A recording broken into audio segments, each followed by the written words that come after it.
Hey folks, welcome back. I'm DaShannon Lovin, your friendly librarian, and I'm back with some book love, so let's chat.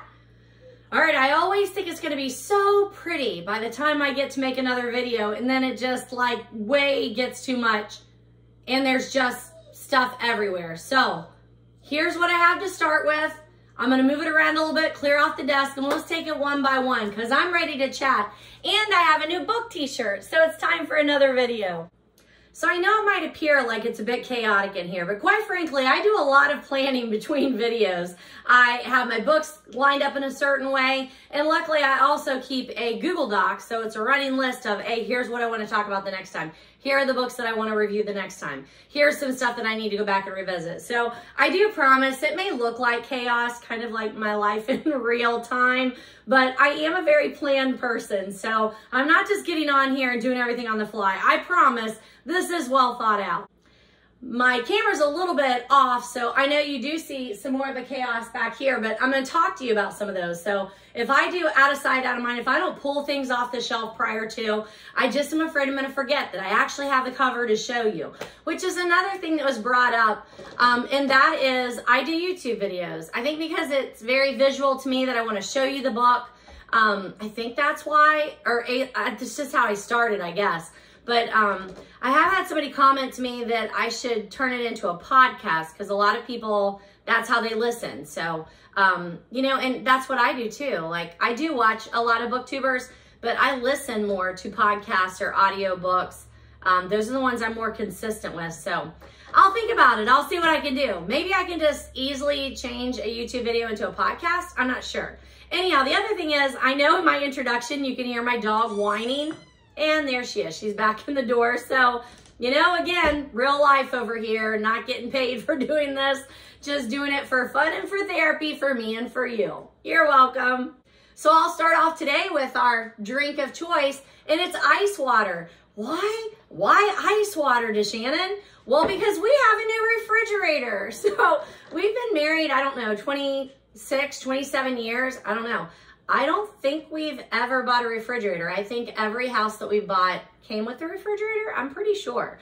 And so this year I asked my husband if we could forego all of the big Christmas gifts and just get something that he and I both wanted. I thought that was an ice maker. That snowballed into a whole new refrigerator. So here we are. Probably gonna migrate into something else by the end of the video because I know myself. I'll film this for the next 4 hours and then edit it down.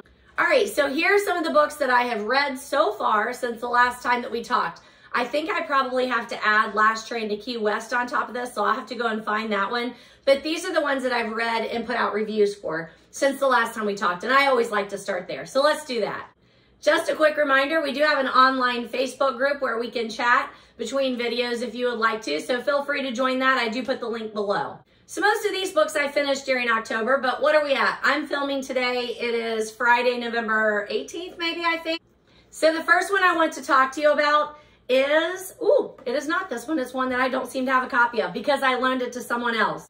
And that is Richard Osman's The Thursday Murder Club. It is the first one in a series. I have a friend at book club that loaned me the book. I was super excited to read it. It had been on my to-be-read list for a while, but I loved this book. This is definitely going down as one of my favorites of 2021. It is a mystery, and it's a pretty straightforward mystery.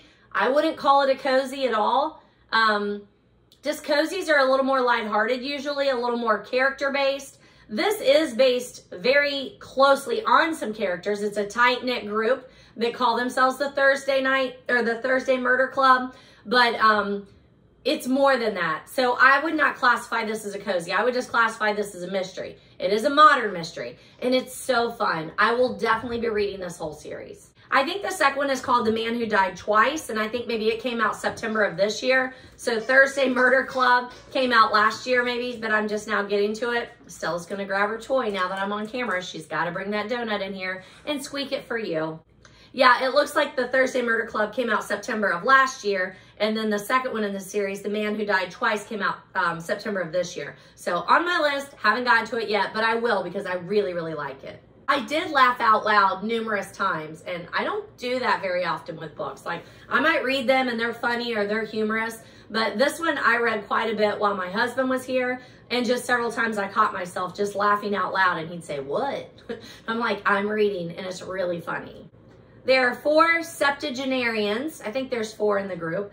They all do really like to look into mysteries. They're very interested in mysteries. That's why they call themselves the Thursday Murder Club, because they meet on Thursday. They live in a retirement kind of community. I mean, they have their own houses. They live on their own or with a spouse, but it's definitely in a group of retired people that only live there. It takes place in Kent, and the retirement village is called Cooper's Chase.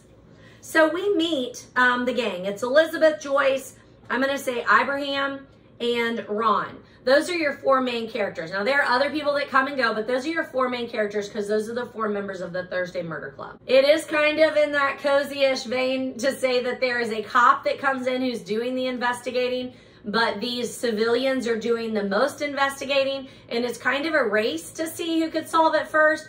But really, the Thursday Murder Club is being very open with the cop that this is what they're doing for fun. Not to mention the murder happened within their retirement community, and a prominent person in their retirement community, someone who came in from the outside, I guess, who kind of meant harm to the retirement community. So they are very open with the cop that they're investigating, and here's some information that we found. They invite her over so that they can sit around with, you know, tea and biscuits and talk about the case. So they are very open with it, but that's kind of cozy-ish, right? When you bring the cop in and somebody has to help the cops out because they can't seem to do their job on their own. I would say that this story does a very good job of several things. Red herrings, they definitely come up, and you know, I'm always very leery with a red herring, but they definitely are there. I really love how it deals with each of those people's past. Like I said, they are septuagenarians, so they have lots of past, and some of their pasts are not well known. So those kind of come back into play. So you get some good backstory, which also I think lends itself to a series. So there are so many little mysteries within the mystery. So I really like that. Really kept my mind right on track. Like I really liked this book. I gave it a 5 out of 5 stars. It's going to go down as one of my favorite books of the year. The next book that I read was by Kashian. It's Hummus and Homicide. I read this one because of the YouTube group that I told you, I think in the last video, that I have been hanging out with, Beach Bum Bookworm. And they do reading sprints together. They do Saturday chats. And I've just kind of been connecting with them anytime that they're on and I'm home. And they did a Let's Read Something Together. They're in the middle of a series, and it's by this author. So the first one that we read was Hummus and Homicide. The second one in the series is Stabbed in the Baklava. The third one in the series is One Feta in the Grave. And I will admit, I didn't love the series, so I really rushed through that first one, and I picked up the second one, but I didn't get through it. And I kind of just push that aside. I just didn't love the series. It's called The Kebab Kitchen Mystery. They're Armenian. They own a restaurant. Someone ends up dying right outside their, I think it's right outside their restaurant after having eaten in their restaurant. But I didn't like the main character. I didn't like the main character at all. Like, she didn't even grow on me. Sometimes they're really nosy, and I don't like that particular characteristic about them, or whatever. But I don't know. And it wasn't an audio, and I do have to say, I really do like my cozies in audio more than reading them in ebook. I don't know why that is. Probably because when I listen to a cozy, it's while I'm usually doing other stuff. And trying to read this in an ebook, it just didn't keep my attention. So it took me way too long to get from the beginning to the end of this book. The main character is Lucy Barbarian, something like that. She does work for like a Philadelphia law firm. And then this is the other thing that irritates me in some of these cozies. They have these great high-powered jobs, and then they just quit and go home to work at their family restaurant. I don't think so. I mean, like, maybe that happens. It doesn't sound very realistic to me. I do like the idea of a hummus bar. If you're going to have a hummus bar, I'm going to show up at your restaurant. I think that would be awesome. I don't know, though. Ever since COVID, like anything with that word, like bar, any kind of a food bar, or what, taco bar, I don't know. But I do like the idea of having a hummus bar. I think that would be really cool, so I would be here for that. I also like that within the vein of the cozy, there's a nemesis. Her name is Heather Banks, and she is the one I do believe that meets her demise. But how bad is that I have to say I do believe? But I did read it over a month ago. And then I didn't really like it either, so it just didn't stick with me. I gave it a 3 out of 5 for a cozy because I am very much more lenient with cozies. I don't think that their purpose is to be, you know, super literary, so I'll let it go. The third book that I read, I loved. It's called Quoth the Raven. It is by Jane Haddam. As a Gregor DeMarchian holiday mystery. There's a raven, there are pumpkins, there's a desk. You could tell it's dark academia. Academia? I don't know. A stack of books. There's a drink here. I'm going to guess it's coffee. There's a little thing of pencils. Like, this is a great cover. This is a great seasonal read. I loved it. I have never read a Jane Haddam book before, so I did look her up, and she does have several holiday mysteries, so I'll definitely be putting all those on my list to get to. Probably next year, I would say, I'll start reading a little bit more of hers, but I loved it. It was, it felt a little dated, but I really liked it. So the book was actually published in 1991, but it does feel a little bit older than that, but I really liked it. And I feel like even though it probably is a cozy mystery, it was a little bit of a darker cozy mystery and a little bit more of a literary cozy mystery. Quoth the Raven, obviously I love. That is referencing Edgar Allan Poe's The Raven. The Raven is a big part in the story. Not so much the poem, but the Raven is. I also noticed that this is published by Bantam. I don't know if you can see that. And I started kind of noticing who's publishing which cozy mysteries that I like. So this says Bantam Crime Line, and then it also says mystery. So I don't know that they would appreciate me calling this a cozy mystery, but it has a cozy mystery cover, and there is a small group of people. They're all the ones that are trying to solve the mystery alongside of the cops. I do have to say that the murder that takes place in the beginning of it is pretty graphic and horrifying. Not blood-wise, but I guess it's just super traumatic the way that it all goes down. So I don't know. We're going to put it on the edge of a cozy maybe, but I really liked it. I gave it a 4 out of 5.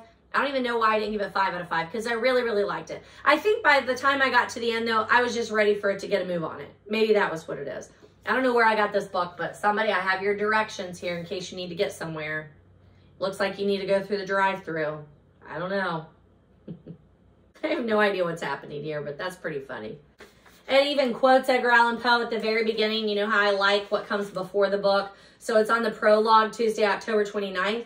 Once upon a midnight dreary, while I pondered weak and weary, over many a quaint and curious volume of forgotten lore. Edgar Allan Poe. It looks like she has one called Not a Creature Was Stirring, so maybe I'm going to have to get that in December. Oh, you know what? I think I did already request that through Libby. I'm pretty sure I did. That's on my December list. I'm going to make a note of it just to make sure. I did fix my hair. I had it down. It was very nice today. Had a little clip in there. But I'm not going to lie. 140, I think I've got 149 right now, freshmen and seniors. Having a Friday, we do first chapter Fridays, so I do really look forward to our Fridays, but having a Friday with 140 something students and getting through all those questions, and it's exhausting. By the end of the day, my hair is up and I'm just excited to get home, sit down and have a chat with you. So this is what you get. So the mystery takes place in rural Pennsylvania. I hate that word. Rural Pennsylvania. It takes place over I think it's about 2 days. So it is a very fast moving one. And you meet a lot of people in those 2 days, but I don't feel like it's difficult to keep them separated. Like you can tell that they're apart. Now I do have to wonder if she doesn't, I know she has, like where it says a Gregor DeMarchian holiday mystery. I know that Gregor DeMarchian must be one of her main characters in the series. I don't think you have to read them in order though. Like it was very easy for me to pick up what was going on and also tell that there was some sort of a backstory here. I have this down as being number 4 in the series. So Not a Creature Was Stirring is the first one. I don't know what the second one is, and it's got Act of Darkness, but I have this down as number 4.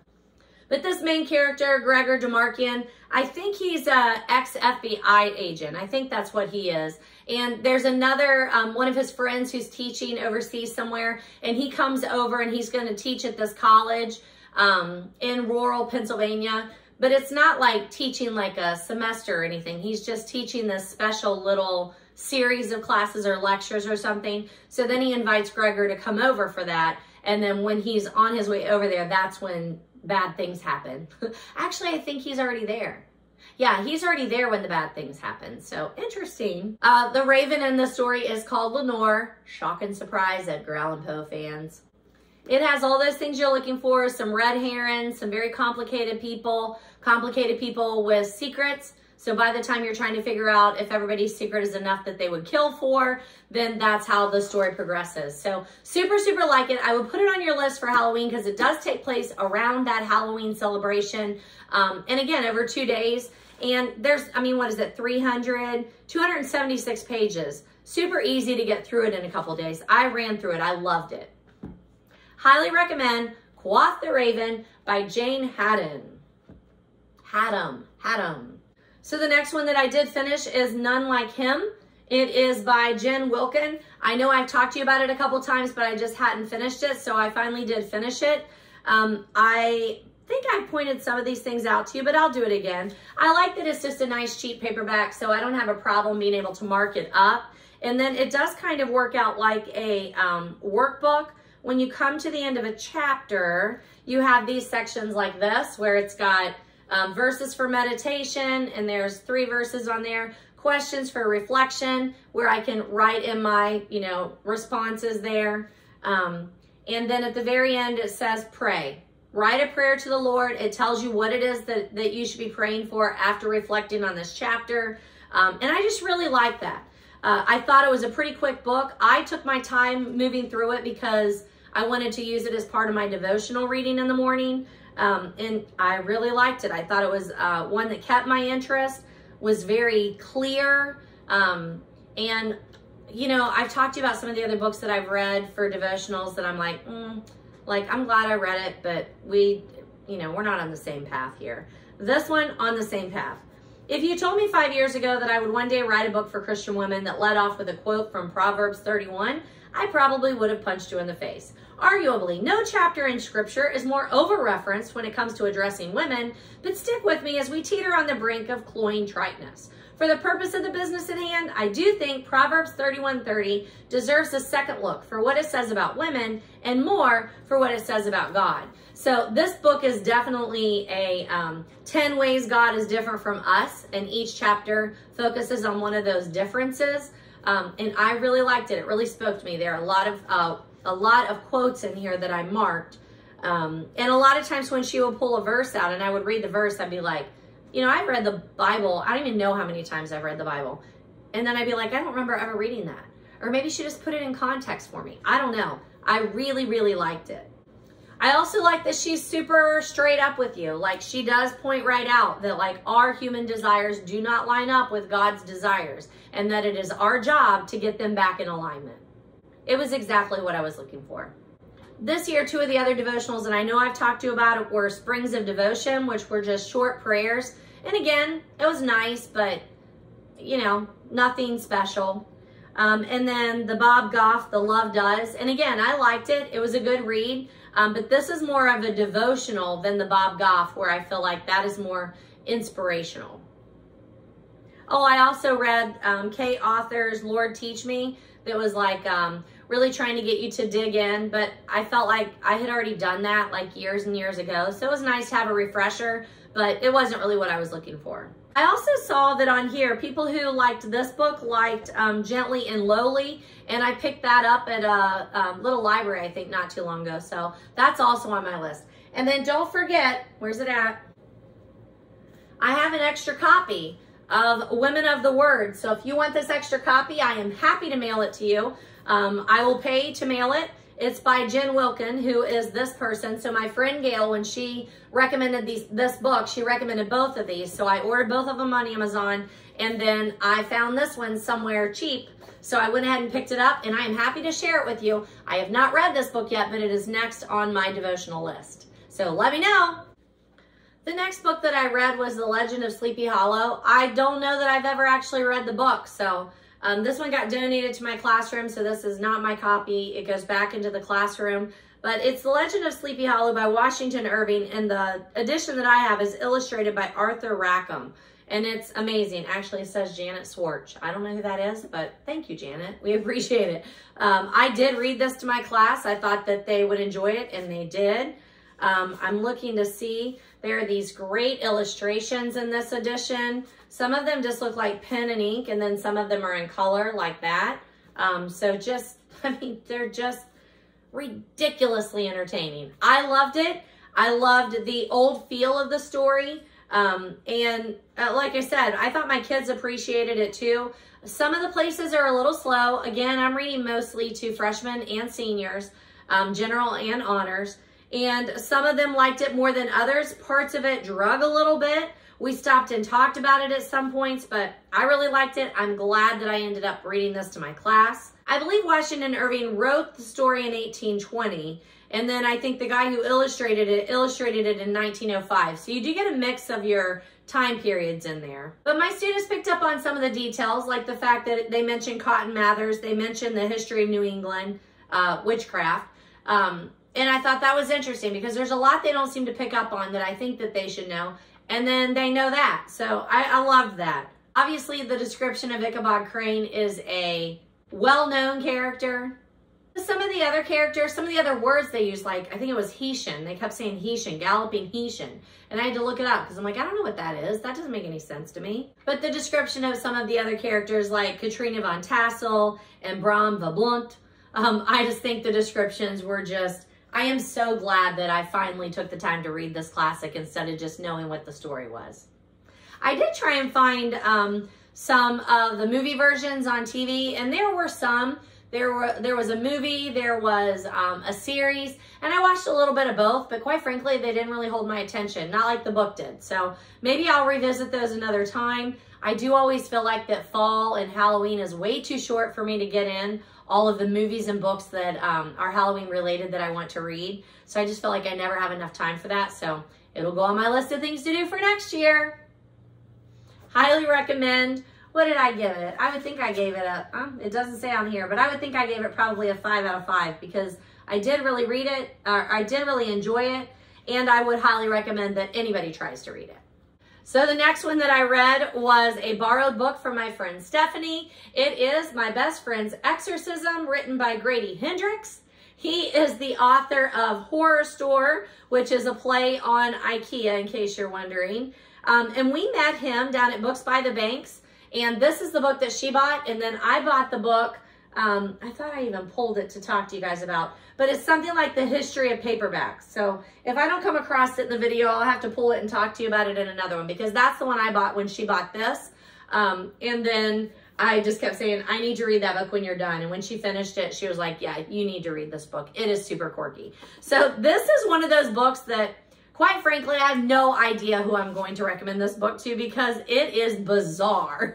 It is very bizarre. It's kind of like House of Leaves. Like, you know, people are going to be very polarized by it. They're going to be like, that's sacrilegious. Like, that's not funny. Or they're going to be like, that's really funny. And it's creativity. So, again, if you are highly religious and very conservative, this is not going to be the book for you because it does make a big play on the whole exorcism thing. It's not just like, this is not a funny book. Like, this is a drama-filled book about a girl whose best friend is possessed and she must do the exorcism on her best friend. Right? So, not for the faint of heart, for sure. I love the cover. Whoever designed his cover deserves a bonus. It's got the Let's Rewind, like you're getting a VCR back in the 80s when you had to go to, what was that place called? Blockbuster, or ours was, I think, Family Video. So someplace like that where they're like, please be kind and rewind. So that's kind of a play on that. There are a lot of 80s references in here, which is probably another reason why she and I both really, really liked it. It is very campy. It is very ghoulish. It definitely talks a lot about the dysfunction of the 1980s, but it's humorous. Like E.T. is mentioned and Suburbia. Just the whole teenage friendship that is in the book is very 80s friends in high school. It takes place in 1988 Charleston. The two best friends are Abby and Gretchen. And the book starts out 20 years later. Whenever, I think it's Gretchen, pulls it up on her computer, she sees an obituary that has to do with when this exorcism took place 20 years ago. I'm just telling you, if you like super quirky, horror, gore, but especially campy, then put this on your list for next October. I do recommend it, but not for the faint of heart. I also like that they used the word somewhere, maybe it's another review that I read, used the term trom-com. So not a rom-com, it's not romantic comedy, it's definitely trauma and comedy for sure. So my review on Goodreads was sometimes you just have to start a review with this isn't going to be for everybody. And it's super true in this case. So 4 out of 5 stars, but good luck deciding if this ghoulishly dysfunctional book is for you. I can relate to a lot that's in the book, the 1980s, the friendships, the 1980 high school. I can relate to all of that, the family group dynamics, the church groups that they're attending. Like, I get all of that. The Exorcism, not so much, thankfully. I don't have any experience with that. But it was an interesting part of the story. I love all the twists and turns. It's a perfectly horrific seasonal setting for October. Put it on your list for next year. My next one, again, man, guys, I've got some good books for you in here. Good books in here for you. The next book is Agatha Christie's Halloween Party. So you can see it. I hope that's right. There we go. You can see it on the spine here, but this is an older copy, so I don't have a dust jacket. And you can see how she spells Halloween Party, which I love the Halloween there. I looked that up and talked about it with my class because I don't know that I've ever seen it spelled like that before. So highly, highly recommend this one. Looks like this book cost $3.97, so I don't know where that came from, but interesting. There is a great list of Agatha Christie books in here. Remember that I am going to do an Agatha Christie themed year next year, but actually we're going to kick it off in December because there's a Hercule Poirot Christmas story. So I'll find that and link that too. And then I'm going to kick that off in December. So December is like 2 weeks from now. I think we're going to do that one during the month of December, kind of get our legs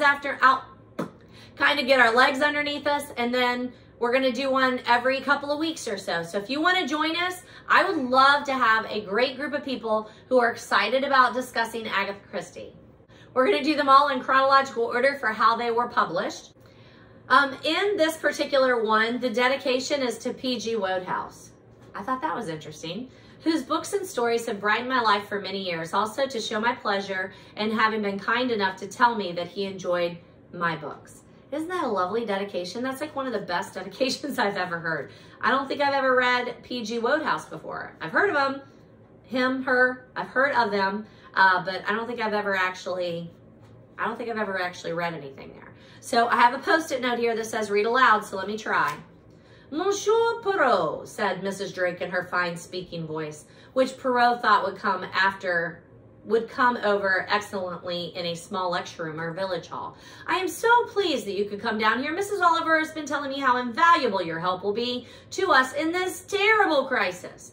Rest assured, madame, I shall do what I can, but as you no doubt realize from your experience of life, it is going to be a difficult business. Difficult? Said Mrs. Drake. Of course it's going to be difficult. It seems incredible, absolutely incredible that such an awful thing should have happened. I suppose, she added, the police may know something.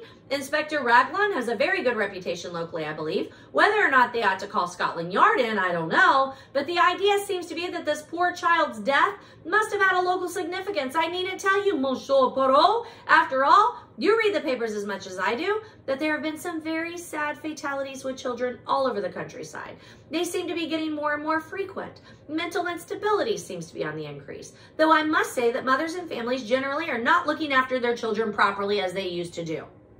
Children are sent home from school alone, in the dark, on dark evenings. They go alone on dark early mornings. And children, however much you warn them, are unfortunately very foolish when it comes to being offered a lift in a smart-looking car. They believe what they're told. I suppose one cannot help with that.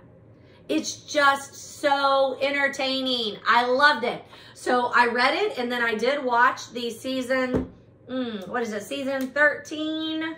Where do I have that?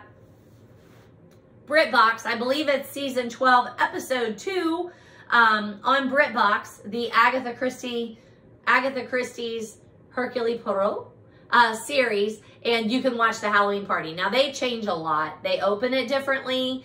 They change quite a bit in it, so they take some liberties there. But I enjoy both the books, and then also the shows that are related to the books and the movies that are related to the books. So next year, I plan to really dive in deep there, read the books, watch the shows, watch the movies, and give you a little commentary. So we'll see how it goes.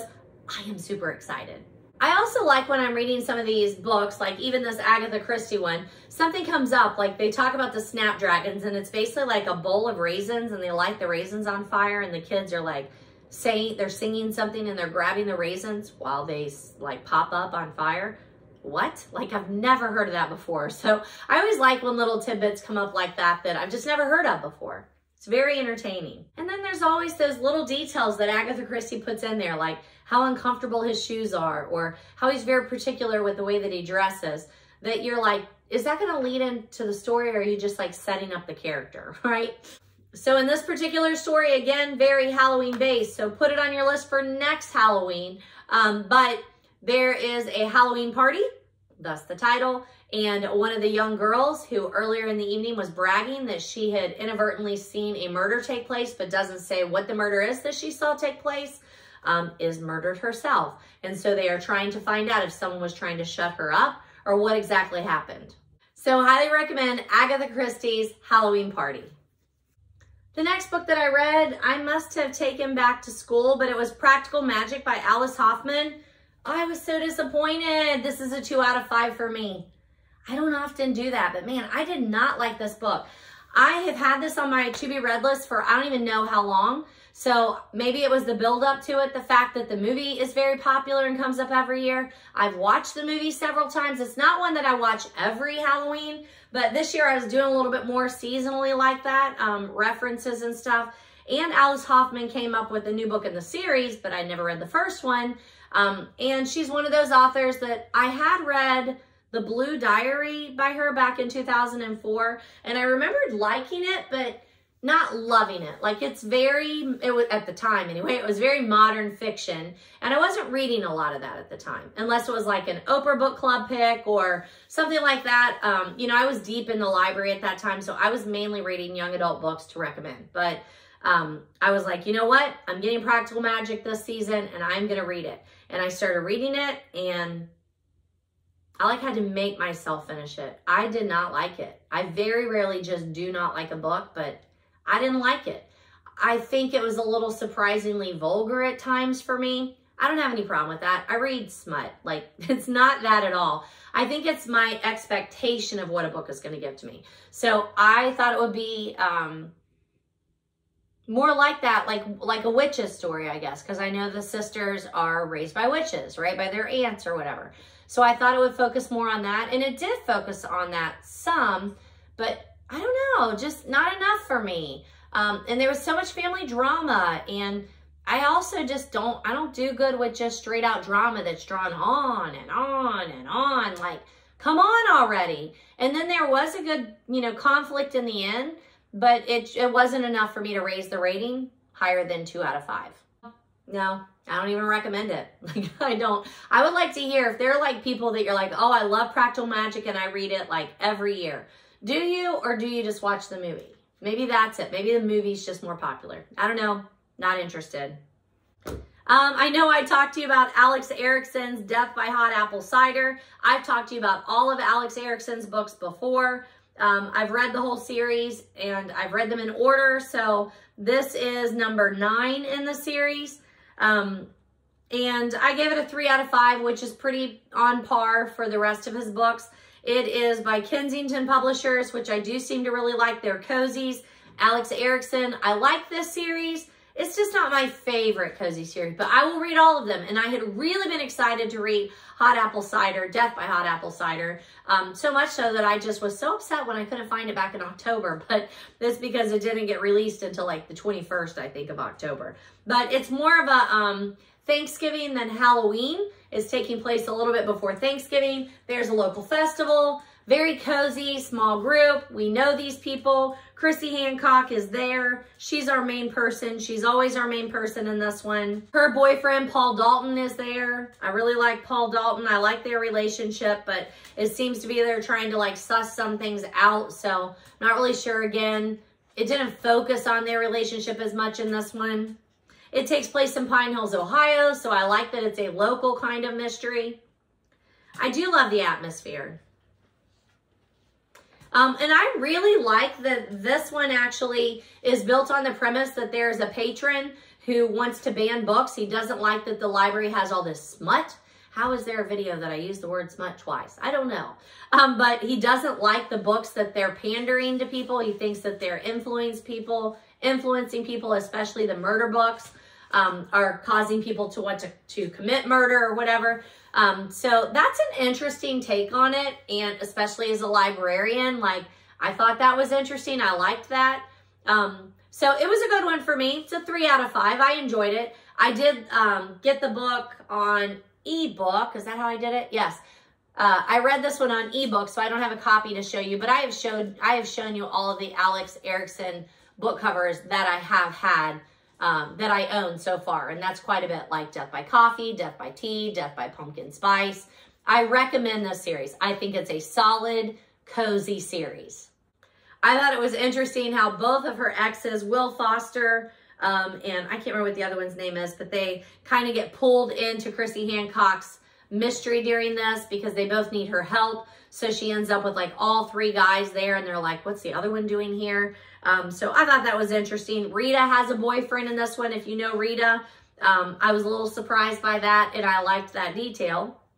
There appears to be like an offshot of this series called Christmas Cocoa Murder. So again, I have that one, pretty sure, gonna make a note of it. I have that one, I think, on reserve for me with Libby, but I do plan on doing that one on my Christmas seasonal list. So again, I'm gonna have to do a breakout video with those Christmas books that I think that you should read or that are on my Christmas list. So I gotta finish up the autumn ones first. So much to do. And what is it about cozies that the main character always has to be a single woman? Well, not always, I guess. Lillian Jackson Braun, but I mean, he's a single guy. He finally gets a girlfriend with the librarian, but they never, is there a cozy Christmas, is there a cozy mystery series with like a couple at the center of it, or even a married person? I don't think there is, or not one that I read maybe. I have to think about that. So I like that this has that seasonal atmosphere of Pine Hills, Ohio. It's a small town. There's a small town festival. I love those. The book banning, the prejudiced bad guy who gets his comeuppance by being dunked in the apple cider basket. I just think all of that is really fun. So I do give this a 3 out of 5. I do recommend this series and this book. The next one that I read and would highly recommend is Ray Bradbury's Something Wicked This Way Comes. This is the edition that I have. It's just a paperback, like cheap copy. But I do really like the artwork on there, on the front and on the back. It's an interesting one. Oh, I just knocked over a stack of books, but that's okay. It is a really interesting one. I like the front and I do like the back artwork. This was published in 1962 by Ray Bradbury, who is one of the fathers of science fiction. It's definitely supernatural, a little bit of horror, some dark fantasy mixed in there. God, his characters are just so vivid when he describes them. Last year I did the Halloween tree by him with my classes, and I did read a little bit of this with them, but I didn't think that they could like stick with it the whole time. But I had a good time annotating this one. There's some great lines and some great things in there that I have lots of comments on, but I'm not sure you're really interested in all my annotations, but I really could dig into this one. The sentences in here, there were just several times that I would stop and just underline the sentences because I would be like, that is some really good writing right there. So I really like that. I liked meeting Jim Nightshade, Will Holloway, their dad, or his dad, Charles, Will's dad, Charles. The music, the night, not the night circus, but like the circus that comes to town at night. Just some really, really good dripping Halloween details. Highly recommend it. I have not seen the movie. I hear there is one, but again, I couldn't seem to find it on any of the platforms that I already pay for, and I pay for enough. But I highly recommend Ray Bradbury's Something Wicked This Way Comes. It was definitely worth the read. But again, I would put it on my October list and do it next year. The show that comes to town is called Cougar and Dark's Pandemonium Shadow Show, and it's worth a visit. The next one that I want to talk to you about is Eric Larson's No One Goes Alone. This was only released as an audiobook. Eric Larson said that's how ghost stories should be told, so that was how he wanted to do it. I want to say that he's the one who read it to us too. I'm not sure about that, but I feel like that's right. I like Eric Larson. He did Devil in the White City, which is a phenomenal read if you've not read it, especially if you like true crime. But this one was an audio only, and it was about 7.5 hours, which I feel like is a, pretty doable audio, maybe even a little shorter than most. I'd say most of mine are more like 10 hours. The one I just currently started, I just started it today, is Leslie Jordan's How Y'all Doing? And it is only only 4 hours, which I thought is super short. But I just started that one, but it does look really good. So No One Goes Alone is a ghost story. It's a historical ghost story, which again, I think where Eric Larson kind of steps out of his wheelhouse, because normally he's doing nonfiction. I don't think he has another fiction one like this. But it is paranormal, ghost story, sinister, yet there's some heavenly stuff kind of going on in there. So I really, really enjoyed it. It was an easy read, or an easy listen, I should say.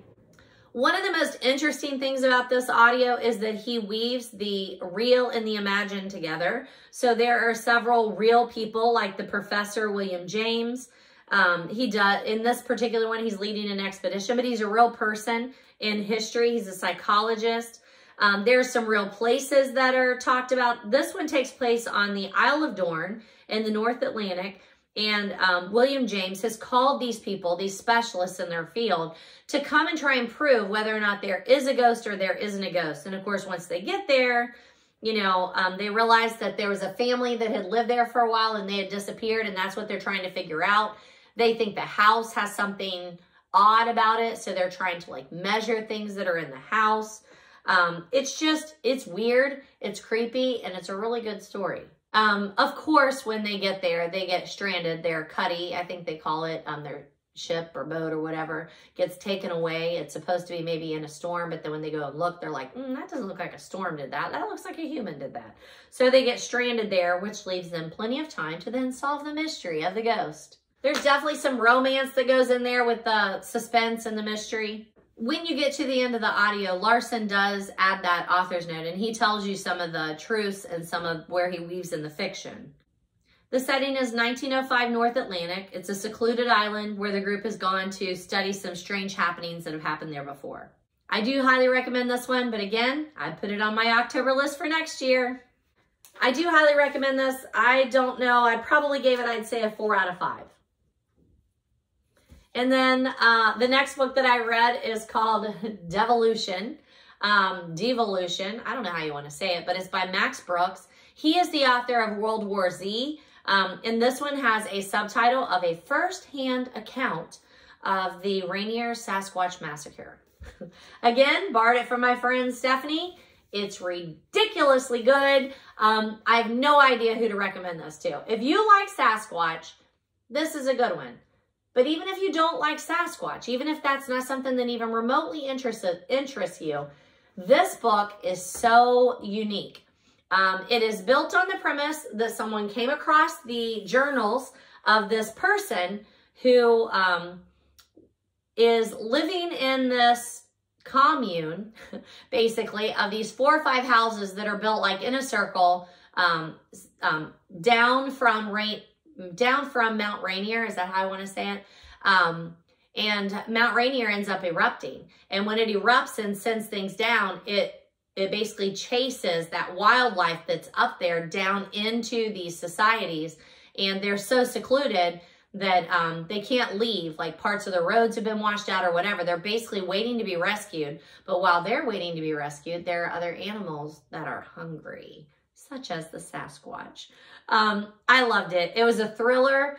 I like that Brooks weaves a lot of the mystique and the things that people who believe in Bigfoot or say that they've had experiences with Bigfoot things that they say, like them throwing rocks or making noises or working together to herd people into a certain area or whatever. Like, it's just ridiculously good. I mean, ridiculously good. I loved it. There are quotes that go before every chapter, and the quotes, you know, they totally tie in with the chapters. I love that. I wish all authors did that. And sometimes I would look to see if the quote was real or not, because I'm like, is that a real book? Because if so, I want to read that book. Or is that a real account? Because if so, I want to read that account. So I loved it. The name of the fictional place where they all live is called Green Loop.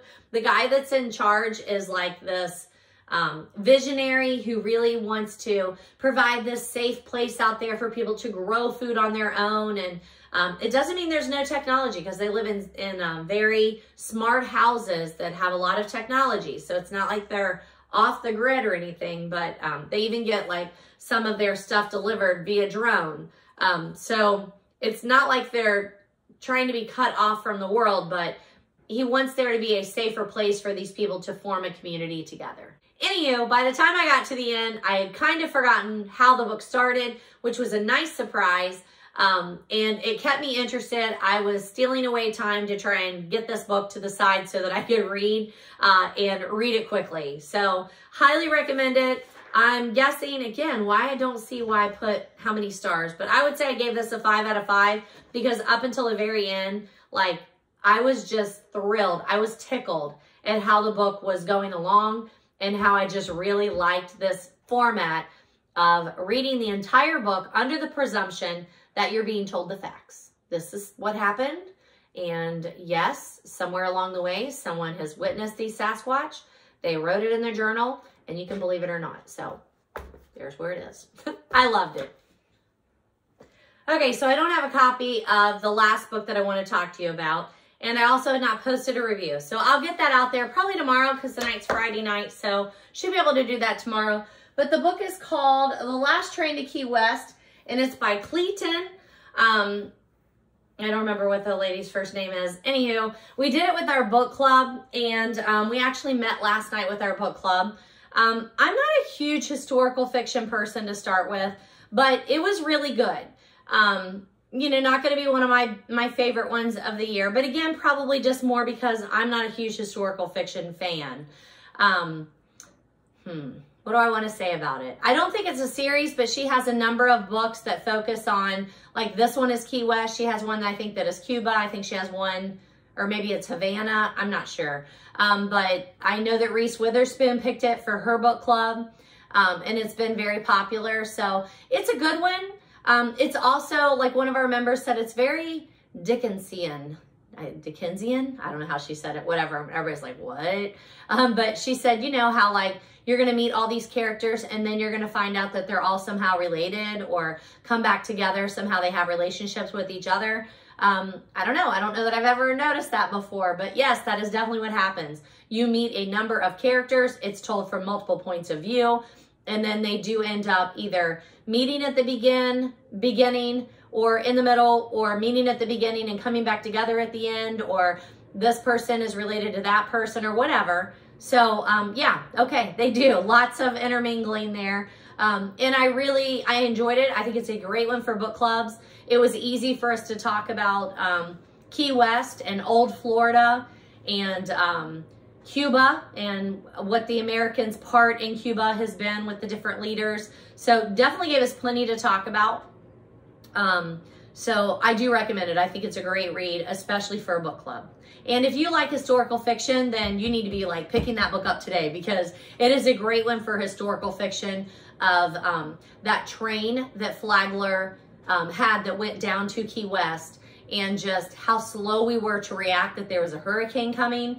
And because, you know, who was down there? We weren't really that worried about rescuing those people on time. So lots of good discussion points. So I recommend that one. It's The Last Train to Key West. I'll probably give it, I'd say probably a 4 out of 5. That's what I would say probably, because again, not my favorite genre, but definitely a great book club read. And also, I don't know, Mel, if you're watching my videos, but last night at book club, Mel did give me a copy of The Last Train to Key West, and also a copy of our previous book club book, The Remarkable journey of Coyote Sunrise for my classroom. So I really appreciate that. Any donation to my classroom is wonderful because my kids read. We all read 10 minutes a day, and a lot of them get their books just right off my classroom shelves. And I appreciate having a great selection for them. I know a lot of them are really going to like The Remarkable Journey of Coyote Sunrise, but I know several girls that will love the love story twists that are in Last Train to Key West. So what am I reading? I am reading this one currently. This is Jen McKinley's Library Lovers Mystery Series, and it is called Hitting the Books, a Library Lovers Mystery. Again, look at that mystery cover. I love it. I am about this much through. I have read one other one by her. I don't remember what it was called, but I'm not reading these in order. I just happen to have a copy of the 2 books of hers that I've read. I think A Likely Story is the other one that I read by her. So I do like it. I think I will go back and again try and read it in order, but I wanted to start with the ones that I owned first, and those are 2 that I have. So just reading it. I'll let you know once I finish it. I'll review it for you, but right now I'm just now reading that one. I'm also reading this young adult novel, This Is Where It Ends. It's a lot. I love it. Like, I am very interested in it. It's by Mariki Nijkamp, maybe. It says, everyone has a reason to fear the boy with a gun. It's about a school shooting. It's horrific. It's also a page turner. I have been reading it. I borrowed it from one of my students. And the kids are seeing me read it in class. Several of them have said, oh, I read that. Oh my gosh, it's so good. So again, when I finish it, I'll have a lot to say about it. I'm interested to see what my kids have to say about it. You know, it's a terrible, terrible topic that is, you know, a threat every year at most of our schools. And it is horrific. This one is especially brutal to read. A lot of people have died, and I'm not that far into it. But it's really, really thought-provoking. So I'm interested to finish it and give you a review. And then last night, one of my other book club members gave me this. She actually gave me about 15 books for my grandmother. It's my husband's grandmother, but my grandmother by marriage. She's a big reader, and every Christmas I like to give her a bunch of books to try and give her something to read for the year. She's a big reader. And this one, I told my friend, I'm like, I'm gonna have to read that one before I pass that one on to her. It says, Dial In for Moose, an Emergency Dessert Squad Mystery by Laura Bradford. So I will be reading this one before I pass it on to my grandmother. But she gave me lots of books for her. And again, Jerian, I don't know if you watch my videos, but Jerian was my 3rd grade teacher, I believe. And now she's been in my book club over the last 20 some years that I've formed a book club. And I just really appreciate her. And I appreciate you giving books for me to give to my grandmother for Christmas. Thank you. All right. So we have finished with the books that I've currently finished. These are some that I am currently reading. So let's see what's next. I am also, I pretty much finished Fuzz by Mary Roach. I don't think I've talked to you about it because I didn't completely finish it. And I need to do that so that I can add the review.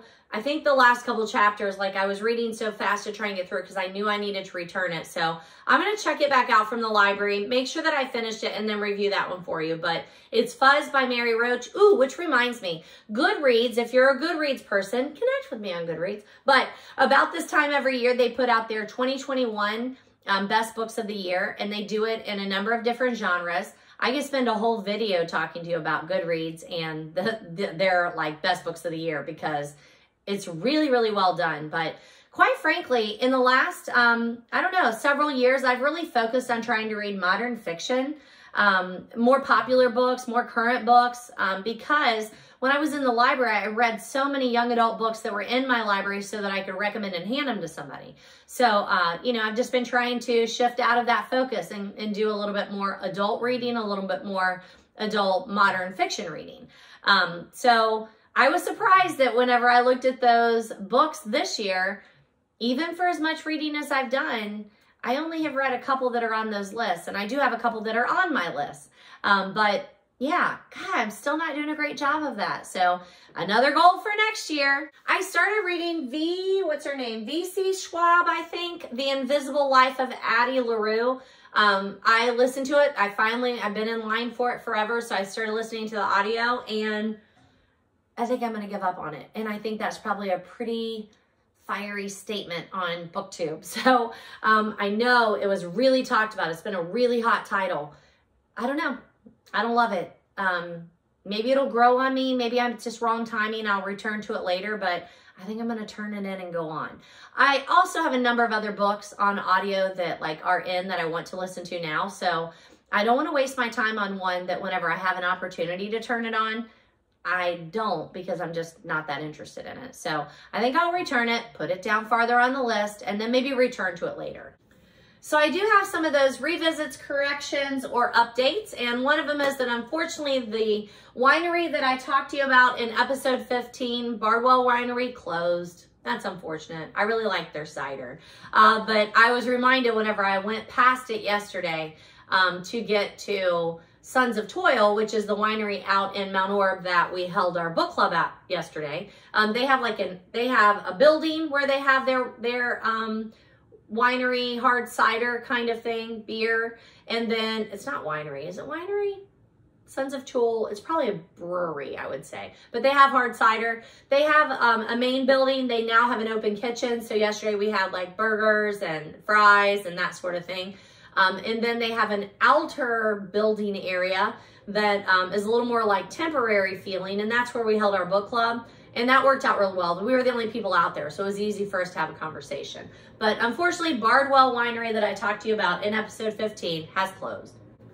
All right, so let me pull up some more books that I have on there for some of these revisits and corrections. Some of these are just, I think I talked to you about them, but I didn't pull the actual book. So I pulled the actual book, and I want you to see that cover. All right, so we're going to be a little bit disorganized here for a minute, but it's going to come together, I promise. Here's that Alex Erickson that I told you that I had pulled for you. Death by Coffee. It's the Bookstore Cafe Mystery Series. This is the first in the series. You know, a true cozy mystery for that size. So remember I told you that I read number 9 last month, and that was Death by Hot Apple Cider. So number 9 in the series. So we're getting there. And then also this, I borrowed from a student. It's called Lore, L-O-R-E. It's by Alexandria Bracken. And it says, Bind Your Fate to Mine. This is a pretty hefty one. I'm trying to make sure I don't show you her name that she wrote on the cover, or on the, what do you call that? End pages, I guess. But this is definitely on my, I need to read it right away, because this was also, there we go. This was also on the Goodreads Young Adult Science Fiction Best Books of the Year. So definitely on my to be read, like immediately get that thing read. So let's talk about Lori Halls Anderson. That's the one that I wanted to make sure, like I've talked to you about the books that she's written that I've already reviewed, and then also show you that I have a couple of hers that I haven't read before, and I want to make sure you see those covers. All right, so according to my records in episode 18 and 22, I talked to you about Lori Halls Anderson. I read her book Shout this year. I don't have a copy of that one, but that was probably in episode 22 because that's been just here recently. Highly, highly recommend it. I highly recommend all of her books that I've read so far, but Speak and Shout are very good. Speak is a fiction young adult book based on her experiences, and Shout is her experiences. It is a nonfiction memoir poetry kind of book. So I just think everyone should read it. It's so, so good. I also, here's Speak. There you go. There's a copy of Speak, so highly recommend that one. I also recommend a book by her called Prom. This is very lighthearted and fun. I have already book talked this one for you too, probably in episode, what did I say, 18? That's probably when I talked to you about this one. Highly recommend it, but it is a fiction fun one. So I have a couple of other books by her that I need to read. I have Catalyst, and that's all it says, Catalyst on it. And then I have The Impossible Knife of Memory. So I'm not going to show you the cover on that one, am I? I don't have the dust jacket. But both of those, because I know how much I like her writing, both of these are on my to-be-read list, and hopefully to be read shortly. But I swear, I mean, I read like a fiend, and I still don't get enough reading done. I just don't get to read all the books that I want to read that I know I'm going to want to recommend. But it is what it is. I also feel like I have a book by her called Twisted, but I can't seem to put my fingers on it right this second. But I really thought I had a copy of that. I might have taken it to school to let somebody borrow it, or we have a copy at school and somebody has that copy, so I loan mine out. I can't remember which way it is, but anywho, there's another one by her called Twisted. If I come across it, I will show you that cover, but it's also on my to-be-read list. But highly recommend any of hers. There's also one called Winter Girls that I have a copy at school that I want to read that one. That's Lori Halls Anderson.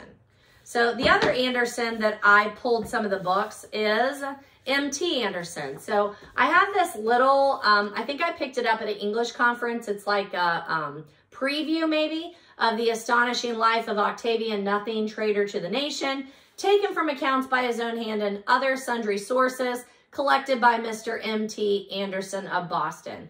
And so this is a series that this M.T. Anderson wrote. This is Octavian Nothing, so I have that one on my list of books to read. I remember meeting him. I thought maybe I do. Look, I have a signed copy. That's what I thought. I met him, I believe it was at, when we were in New York. I'm pretty sure it was when we were in New York at an English teachers conference. And he was fascinating. I mean, fascinating. Highly intelligent. And I had read something else by him, and I picked this one up. And then I remember trying to read this, and it just didn't catch on for me. So need to return to it. It's on my to-be-read list. But I talked to you about M.T. Anderson's book, Feed, in episode 22. I recommended that. I think I had picked it up maybe at Thrift, so I was showing it to you. But this is on my to-be-read list. I have this one by him, too. I've also reviewed to you several of Margaret Atwood's books, namely The Handmaid's Tale. I can't imagine that I've not talked to you about it like a half a dozen times, if not more.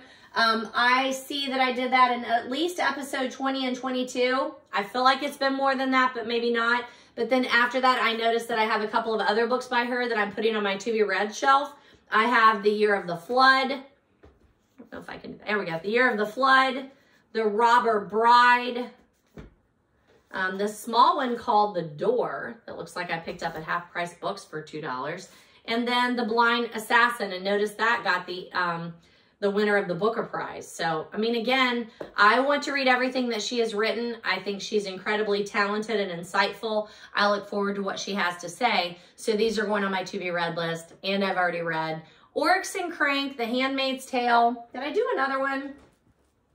Cat's Eye. We did that for book club a long time ago. I talked to you about Handmaid's Tale in the student episode 1. I don't know why I would have thought that was a great idea of how to kick off a student video, but looks like I did. Anywho, these are going on my to-be-read list.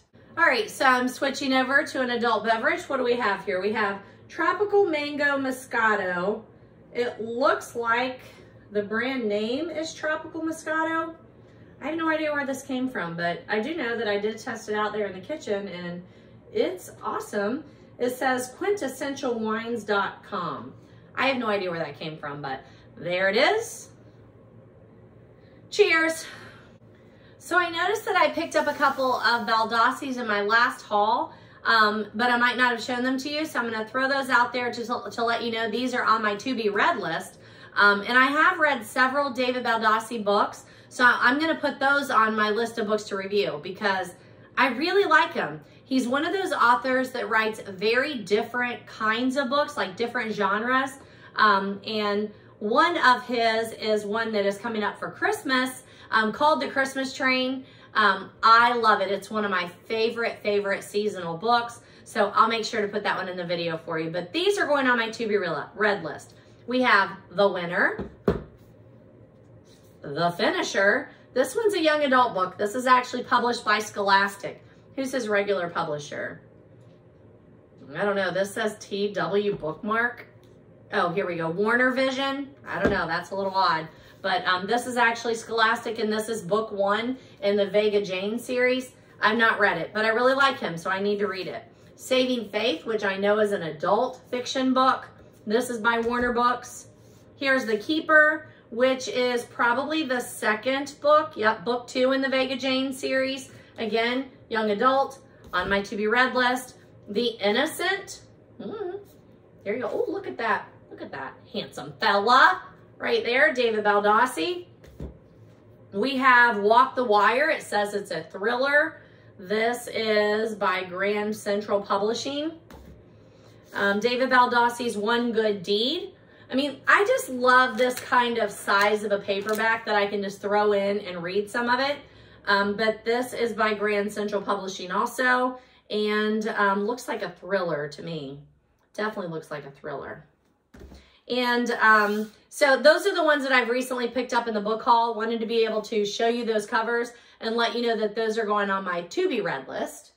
It looks like I talked to you a little bit about David Baldassi back in episode 22 if you're interested. But I will definitely be pulling the other books that I've read by him, and I'll review those for you. And that is The Christmas Train, which is coming up. But also, he wrote some other thrillers that I've read, so I'll put those on the list too. I just haven't done that so far. All right, I'm having to pull books here and there, but that's okay. But my hands are super dry. I'm sure this is a crazy season for you. Have you tried this one yet? It's Bath & Body Works Bonfire Bash Body Cream. And yes, I know it's probably got terrible things in it. It probably does, but it smells so good. And it really does seem to help my hands when I'm working with my book so much. So we're throwing it out there.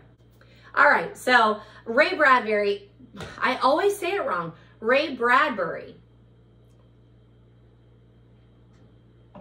I want to revisit him for a minute. I told you that last year I read with my class The Halloween Tree, and then we watched the movie. It's a pretty short one. It's animated. I highly recommend it. It is in my list of seasonal reads to recommend. Mine is completely falling apart, so I'm going to need to get a new copy of that. It's terrible. But then I did that one last year, so I did this year, Something Wicked This Way Comes.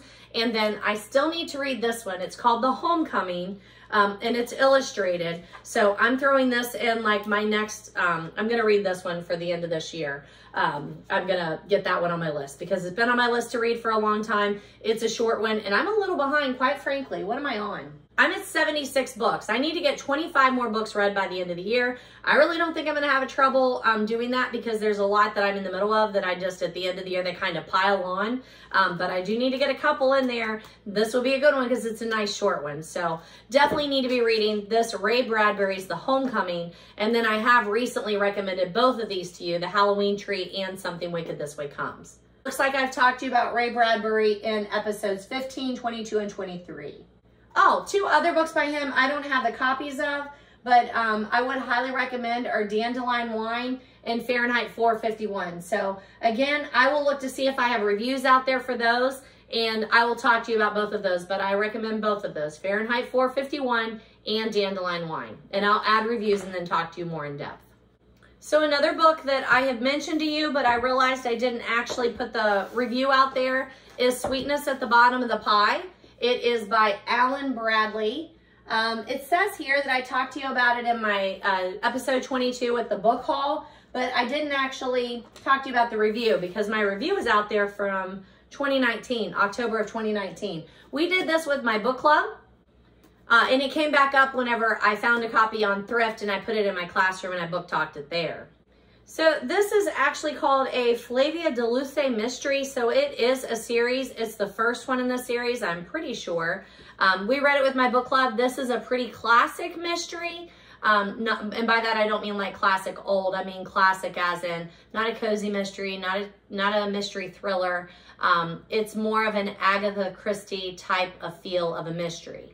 When it came out, it won lots of awards, the Best Mysteries of the Year by the New York Times Book Review, Book List, and a Goodreads Choice Award, the winner of the Crime Writers Association's debut Dagger Award.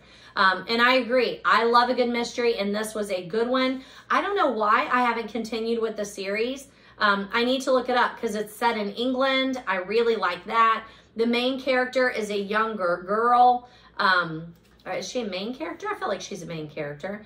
It's the summer of 1950 at the once grand mansion of Buckshaw. Young Flavia de Luce, an aspiring chemist with a passion for poison, is intrigued by a series of inexplicable events. A dead bird is found on the doorstep, a postage stamp bizarrely pinned to its beak, and then hours later, Flavia finds a man lying in a cucumber patch and watches him as he takes his dying breath. For Flavia, who is both appalled and delighted, life begins in earnest when murder comes to Buckshaw. I wish I could say I was afraid, but I wasn't. Quite the contrary. This is by far the most interesting thing that has ever happened to me in my entire life. The sweetness at the bottom of the pie is an enthralling mystery and a wonderfully told tale of deception. A rich literary delight. I agree. Yes, this is the first in the series, so I just need to pick it up. I don't know why I don't ever seem to see... That's usually what happens is like I'll read the first one, then I recognize either the title or the author. So when I'm thrifting or at half-price books, I'm like, oh, I haven't seen this one. That must be another one in the series, and I pick it up. And I don't have any more books by Alan Bradley, I don't think. Let me check real quick. I don't seem to see any other ones in this series, so I just need to pick them up that way or then just go ahead and request them from the library. I don't know why I haven't done that. I don't know that I told you that my shirt, I need to find the name of it. I think it's called ABC Craft or something. I'll link it below, but she was at the Cincinnati Holiday Market that I went to. I think it was last weekend. Pretty sure that was last weekend. It feels like forever ago. Pretty sure it was last weekend though. But she was there and she has lots of book related crafts. So I will link her below because that would be a good one. If you started your Christmas shopping like me and you have book lovers on your list, she's a good one. But this was her new design. 2 years ago, pre-COVID, when we were down there, I bought another one by her that says, I'd rather be reading. It's like a gray sweatshirt, but she has clothing. She does the book folding if you are interested in those kinds of gifts. Mugs, stationery. God, I feel like I bought a couple of things from her. Maybe a book-themed candle, some book socks. I'll have to show you those. Those were awesome. Some cozy reading socks. But just really cool stuff, and I'll make sure I'll link that for you. But I do highly recommend The Sweetness at the Bottom of the Pie by Alan Bradley, a Flavia DeLuce mystery. All right, let's talk Grisham for a minute. John Grisham, I have definitely talked to you about him. Here are some of the ones that I have read by him, but I don't know that I actually showed you the covers, so I want to do that. I talked about him in the student video 2, student video 6, the adult video 2, and then 8, 13, 15, 18, 19, 21. I talked to you a lot about John Grisham because I really like him. But it's been a long time. Since I've actually read a book by him. So I definitely have a big stack of to be read by him, and I need to get on it because he's one of those authors that I really wanted to read his whole catalog. Like, go through his bibliography and just read. Is that what it's called? I think that's it. I mean, a catalog. I think it's also a bibliography. I don't know. I'll check on that. But I wanted to read all of the books by him. But it got to the point where he was releasing, I felt like, more than even one a year. So I'm going to put him back on my list as authors to read through. And I'll go through and kind of look to see, like, what came out first and go through those. Because a lot of the books that I've read were the books that came out earlier. Like The Firm and The Innocent Man. A lot of these were out when I was commuting back and forth to my first job. So I got some of those on audio from the Cracker Barrel. I think I've talked to you about that before. That's how I used to listen to audiobooks, is I would go to the Cracker Barrel and you could rent them. You had to pay like for the book, and then you had to pay like a rental fee. And then when you came back, if you turned it back in, the cost of the book came back to you, but just not the rental fee. So I don't know why in the world it did not occur to me to go to my public library when I lived in Kentucky. I don't know. I think I went there one time and I don't know, I wasn't impressed with it, or I don't even remember the experience. But somehow, because at Cracker Barrel, they had current modern audio books and it was pretty cheap. I want to say it was like $4 or $5 to rent it. I felt like that was worth it. So anywho, I have already talked to you about Bleachers, Brethren, Client, The Firm, The King of Torts, Painted House, Partner, Rainmaker, Summons, and Innocent Man. I do have some of those. Did I say The Firm? I did. Yeah, so The Firm, one of my very favorites of his. And again, if you look at just great size for a thriller. The Innocent Man is his nonfiction one. And I've talked to you about that too. He read an article when he was traveling and he was like, how can this be true? And so then he researched it and wrote The Innocent Man. The Summons, did I already say The Summons? I will make sure that I have reviews out there for all of the ones that I've already read. And I'm pretty sure that I do though. The Rainmaker, A Painted House, which is a little outside of this genre. It's not a Law and Order kind of genre. The Painted House is more of a fictional, semi-autobiographical, I think, story. The King of Torts, The Client, and The Brethren. So I have already talked to you about all of these, so I'm gonna put them back on the shelf. Pretty sure that they have reviews out there, but I'll make sure that I have reviews out there. But I'm definitely adding to my to-be-read list over here in this stack, so I want to show you some of those covers too. All right, so look at some of those covers of those John Grishams that are going on my to-be-read list. The Whistler, Sycamore Row, The Rooster Bar, The Reckoning, Playing for Pizza, The Litigators, Gray Mountain, Ford County. Now this one, if I'm not mistaken, this is a book of stories, and it goes with maybe A Time to Kill. Yep, goes along with A Time to Kill, which I have read and I don't think I have a copy of. Camino Island, Calico Joe, The Associate, and The Appeal. So all of those are on my to-be-read list by John Grisham. I need to make sure that I've got a little bit more of a methodical way to read them next year, but I will do that. And I definitely want to do the Playing for Pizza probably first, because I'm pretty sure I might have a copy of that in the classroom too. And I would say it is one that some of my kids might like. It's a football themed book, and that's hard for me to come by. So all of these John Grishams go on my to-be-read list. My to-be-read shelf, which is getting longer and longer. But wait, there's more. Somehow I missed these. These are on the floor. So these are also John Grisham, and I have read a number of these, but I don't know that I have reviews out for these. So they're going to go in that stack for me to review with you before I put them on the shelf. But The Runaway Jury, pretty sure I read that. The Broker, I know I read A Time to Kill because that's one of my favorites.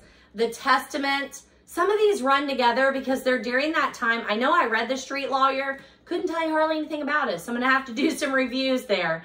The Partner, yep, and The Last Juror. So I'm pretty sure I've read some of those. I just need to get reviews out for those because I'm pretty sure I don't have reviews for all of those. And I saw them on my shelf. So before it can go on the shelf in the right order, then I need to talk to you about it first. So I'll go back to those. I'll review a little bit and see what I've told you about John Grisham, but it appears I talked to you a lot about him. So maybe he deserves his own breakout video. In addition to that, John Krakauer. I talked to you about him not long ago in episode 22, Into Thin Air and Into the Wild, two books that I have in my classroom that I did book talks on. And I wanted to tell you about those too, because I also think I did book hauls where I had those. Really, really enjoy his writing. And this is on my to-be-read list, my to-be-read shelf. John Krakauer's Under the Banner of Heaven. And the subtitle is A Story of Violent Faith.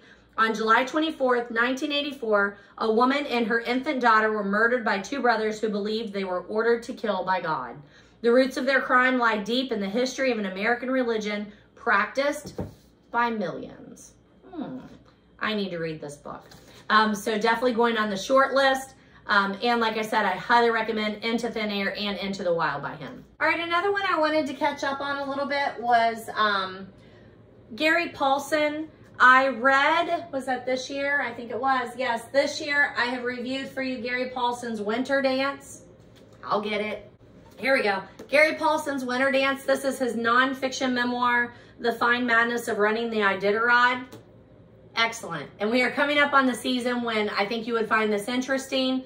The Iditarod actually is maybe more in January or February. But this is a fabulous story. So once you start seeing snow, I think you'll like it.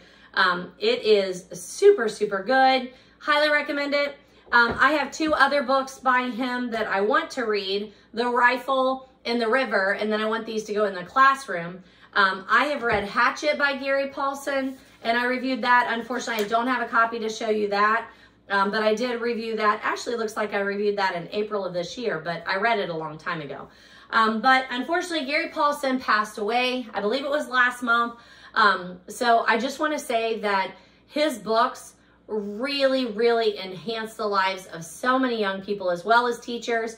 It's easy for me to pick up his books and recommend them. Even if I have never read these books, I know it's easy to hand them to a student who maybe struggles in reading, can't find a book that they like, but maybe they like to hunt or fish. Super easy. Outdoorsman, adventuresome. And then, like I said, he also writes these books for adults. So varied kind of writing style. And I want to read more and more by Gary Paulsen. I also read the Trainsaw Saga. I don't have a copy of that one either. I'm not sure how many of these I've actually talked to you about. Let me see. According to my records, I talked to you about Gary Paulsen's Winter Dance in episodes 17 and 20. But I finished Winter Dance this year, so that's been pretty recent. Then it looks like I must have thrifted these 2 copies in episode 18. So they're on my to-be-read list, but I've not read either of these. And if I don't already have copies in my library or in my school, in my classroom, then these will end up in the classroom because they're very, I already know, these are ones that are very easy to hand to a student. But my thoughts are with his family and his fans as we do mourn the loss of Gary Paulsen, a great loss to the whole world of young adult literature, children's to young adults.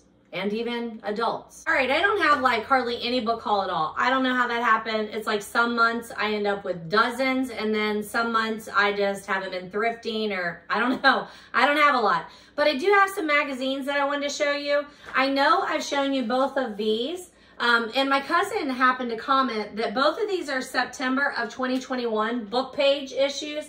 I picked these up at looks like this one I picked up at Books A Million. This one I think I picked up for my library. So I'm not sure how they have 2 different kinds of episodes, or what do you call them, editions, but they do. But I did want to show you both of those do say book page September 2021. So odd.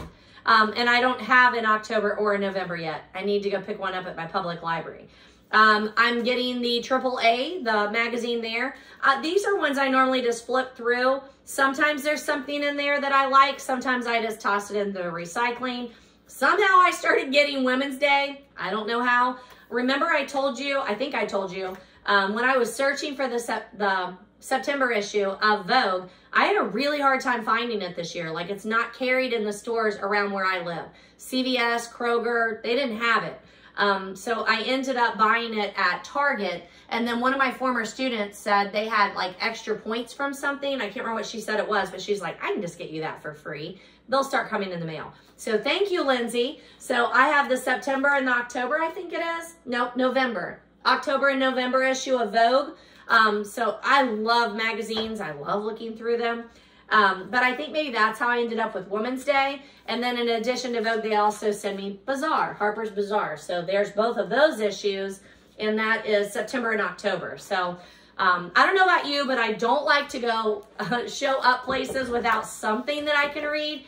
And people seem to get more offended if I pull out my phone to read on it or a Kindle to read on it. If I have a magazine that I'm flipping through and reading, it seems to be okay. So I will take these to some of the holiday gatherings or down in the living room. My son and his girlfriend are coming home for Thanksgiving. I am so excited. And these are easy for me to have in the living room so that if we're watching something that I'm not particularly interested in, I can flip through one of these. It's not quite as, it doesn't take as much of my attention as trying to read a book. So there's that. Adding those for my book haul because I don't have a book haul this time. I don't know how that happened. Maybe I didn't keep good records. I also wanted to show you this in case we are coming up on that holiday season and you have a book lover on your list. This is from Book Bow. You can maybe see that a little clearer. This one looks kind of Harry Potter-ish. I don't know that it has a title, but it's like a book sleeve. It does zip, right? And it's cushioned. So you can put your book in there. This one, I usually put my smaller iPad in. So I know it's a Book Bow, but I have very rarely put a book in here. It's usually my iPad, and I'm reading on my iPad, so I feel like that counts. But throwing that out there, I've had good experience with Book Bow. I have another one that I'll have to show you, but I'm not sure where it is, and I usually keep my Kindle in that one. I am super excited and waiting patiently for Kate Carlisle's new book. that comes out in December. It is Kate Carlisle's Absence of Mallets. The last book that I have from her in that series was Premeditated Murder. No, Premeditated Mortar. It is on my 2021 shelf. This is the last one in the series. And it looks like I got this back in January or February from her. And then I am one of Kate's raters, so she does mail me her books for free in exchange for a true and honest review on, I think it's like 3 different places online. But the Fixer Upper series, Mysteries, has High-End Finish, An Old Homicide, Crowned and Moldering. Here's a good one for the holidays. Deck the Hallways, Eves of Destruction, A Wrench in the Works, Shot Through the Hearth, and then Premeditated Mortar. And the one I am waiting for is Absence of Mallets that comes out in December. So I'm excited, Kate. I also am a big fan of Cleo Coyle, and her Honey Roasted will be the 19th in the Coffee House Mystery series. And that is also scheduled to be coming out in December. So super excited about that one. Under my books to movies section, we did go see James Bond's new movie. What is it called? I don't know what it's called, but it's the new James Bond movie. And I was reminded that those movies are actually made from books by Ian Fleming. And I've never read one of those, so I'm going to pick up one of those. I can't imagine that that would be hard to find at a thrift store. And see what I think about trying to just read one of those books. Anne Cleeves is another author that I really want to read more of her actual books because I like all of her series. I'm making a note because I don't know that I've written that down. Anne Cleeves, because she has a number of series on the foreign platforms that I watch, like Acorn and BritBox. Vera is by her.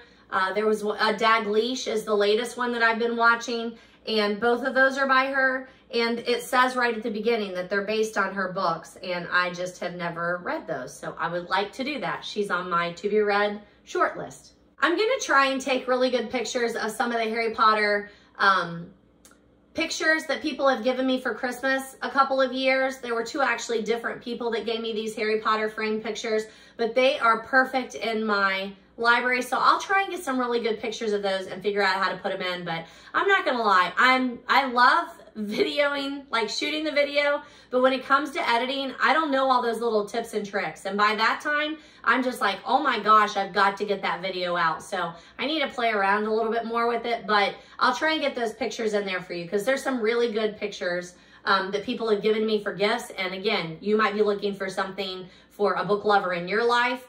I think most of them use the Cricut. The one girl I think might have just painted it, if I'm not mistaken, like stenciled it or something. But I'll show you those if I can. I wanted to show you this little Thanksgiving bookmark that I bought at a recent craft fair. I wish I knew who made it. I don't. But it's like this little square, and you can tell it's sewn. It's got a little Thanksgiving turkey on it. And then it's got that little pocket there. So, you know, if I'm reading this book, which I am, oopsie, let's do that. If I want to put that on here, then it just can slide right on the book like such. Isn't that cute? Cute little bookmark, and it's themed. I bought some that were Halloween too. I'm not sure where those went to, but there they are. And then again, I need to add this to the stack because I have been flipping through this one during the month too. Thanksgiving Feast and Festival, compiled by Mildred Correll Lockhart, illustrated by Ralph McDonald. So I've just been flipping through it. I haven't read the whole thing, but there's some good Halloween, some good Thanksgiving stories in there, some poetry, short stories, some history. So I need to flip through here a little bit, make sure I'm not missing anything that I need to be reading to my kids in the next 2 days before we all leave for Thanksgiving break.